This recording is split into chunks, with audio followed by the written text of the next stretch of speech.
दोस्तों आज महाकुंभ का 25वां दिन है और अब तक महाकुंभ में 38 करोड़ से भी ज़्यादा श्रद्धालु स्नान कर चुके हैं। 14 फरवरी के बाद 4 वर्ल्ड रिकॉर्ड बन जाएंगे महाकुंभ के नाम पर। और एक महाकुंभ में पहली बार ऐसा हुआ कि 20% नागा, साधु, दलित और आदिवासी रहे हैं, जब बदलाव के भी बड़े संकेत बन रहे हैं। आइए दोस्तों देखते हैं महाकुंभ से जुड़ी 10 बड़ी खबरें।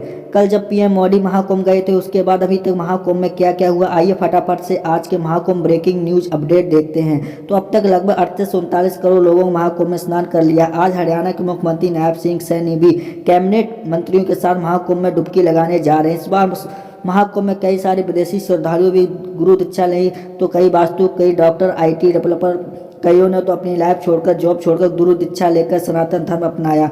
वही बोले कि हमारे जीवन में एक नई दिशा मिली है। तो वही स्वामी चिदानंद भी यह कहना है कि महाकुंभ में सिर्फ समुदाय मंथन का परिणाम नहीं है, बल्कि ये मानवता का सबसे बड़ा महोत्सव। कल 7 फरवरी से तो महाकुंभ में कई सारे सांस्कृतिक कार्यक्रम भी शुरू होने जा रहे हैं। बागेश्वर धाम में पंडित धीरेन्द्र शास्त्री बोले कि महाकुंभ राजनीति नहीं बल्कि आस्था का विषय है। और दोस्तों नागा सन्यासी भी अब कल 7 फरवरी से काशी जाएंगे। उदासीन अखाड़ों में संत को से अभी पैकिंग वगैरह सामान करने लगे हैं। हालांकि कुछ अखाड़े 12 तारीख तक रुकेंगे। बड़े साधु संत भी जल्दी महाकुंभ से रवाना होने। अभी तक बीते दिनों से महाकुंभ से सन्यासी विदा होने लगे हैं, मतलब साधु संतों ने जाने की तैयारी कर ली। अब तक संतों ने हरिद्वार कुंभ मेले मिलने वाले से वादा किया, संत किया, श्रद्धालु त्रिशूल चिमटा समेटने लगे। सन्यासी अब कड़ पकड़ने होंगे। विदाई अमृत स्नान पूरा होने के साथ अखाड़े में अब विदाई का दौर आरंभ हो गया। छावनी के कड़ी पकड़ी और परंपरागत के पंगत से साधु संत महात्मा और एक दूसरे विदा लेकर काशी के लिए रवाना हो जाएंगे।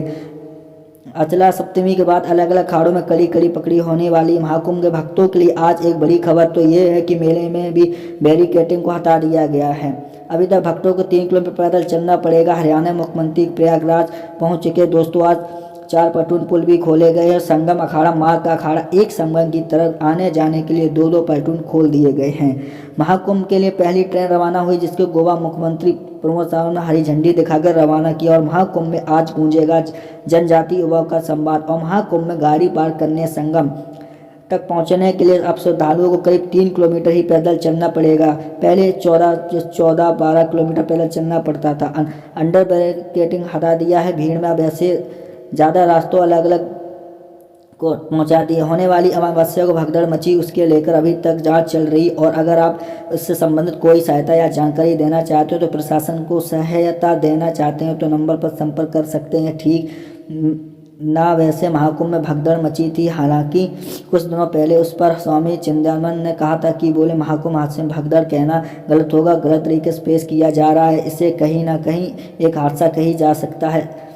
चलते ATS ऑडिटर के 10,000 से संदिग्ध लोग, क्योंकि ये हादसा नहीं बल्कि साजिश मान सकते हैं, जांच कर रही इसे एजेंसियों को। CM CS ने NCRC प्रदर्शनकारियों को पैनी नज़र रखी गई है। दोस्तों प्रयागराज महाकुंभ में हुई भगदड़ जांच पर साजिश की और रुख मोड़ रखी है। यूपी और केंद्र सरकार की एजेंसियों को हादसा नहीं बल्कि एक साजिश मानकर जांच कर रही है। इस जांच में NIT, STS और STF, LIV सभी जांच एजेंसी सतर्क और तकरीबन 10,000 से भी ज़्यादा लोग इनके रडार पर हैं, क्योंकि अब सबसे ज़्यादा CS और NCRC में इसमें लगी हुई है। तो बात करते हैं यहाँ पे रुद्राक्ष की स्नान किया, बताया कि 108 बार रुद्राक्ष की माला भी जपी। और दोस्तों अनोखी बात तो सबसे बड़ी ये इसमें है ना कि महाकुंभ की जांच की कमेटी बनाई, जिससे कौन कौन से, जिसमें से नाम और डिटेल आप देख सकते हैं। और अभी तक इन दिनों आपको पहले होगा दोस्तों पता होगा प्रधानमंत्री नरेंद्र मोदी ने भी महाकुंभ की यात्रा में जो वीडियो के शेयर किया। मैंने आपको बताया था कि अपडेट महाकुंभ में 24वें दिन मोदी में संगम की डुबकी लगाई। कल उनके साथ मुख्यमंत्री योगी आदित्यनाथ भी पहुंचे थे। मंत्र उच्चार करने के बाद प्रधानमंत्री ने स्नान किया। बताया जा रहा कि 108 बार रुद्राक्ष की माला भी जपी। और दोस्तों अनोखी बात तो यह है कि 12 बार वोटिंग के दिन PM मोदी अलग अलग 30 स्थलों पर पहुंचे और 806 मौके पर बीजेपी सत्ता में आई है। संगो देखिए कल दिल्ली वोटिंग की, दिल्ली में आपको पता होगा कि विधानसभा चुनाव हुए थे, उस दिन भी PM मोदी महाकुंभ पहुंचे हैं। यहाँ तक कि इससे पहले भी कुंभ में मोदी को PM बनने का मांग उठी थी। 2019 में चुनाव से पहले मोदी ने जब संगम में डुबकी लगाई, दलितों पर पैर धोए और उस वक्त भी लोगों ने नरेंद्र मोदी के प्रधानमंत्री बनने की मांग की थी, तो वे आखिरकार बन गए। तो वही खबर इस पर 550 साल बाद दिगंबर बानी अखाड़े में हुए चुनावी पहली बार चुनी गई कल्याणकारी। अब इनका कार्यकाल तय हुआ लगभग 12 साल तक उनका कार्यकाल तय हुआ। ऐसा कि और चौंकाने वाली रिपोर्ट आ रही है। दर्शन दयाल देखिए 500 से लेकर के काशी विश्वनाथ मंदिर पर जा रहे हैं, जहाँ पर अभी तक मतलब यूपी में जो ज़्यादा भीड़ भाड़ नहीं हुई, तो लोगों ठगी के काम पर भी किए जाए। साथ में ठग लूट मार कर रहे ऐसे ठगों से आप सावधान रहें। ना तो ये दोस्तों महाकुंभ में को लेकर लेटेस्ट अपडेट में रहे, ना कोई आपको जानकारी देते रहें। समाचार आप अभी तक मोबाइल तक पहुँचा दूँगा। वीडियो अगर अच्छी लगे वीडियो को लाइक करें, चैनल को सब्सक्राइब करना बिल्कुल भी ना। तो इसी के साथ हम मिलेंगे आपको नेक्स्ट वीडियो में। जय हिंद, जय भारत।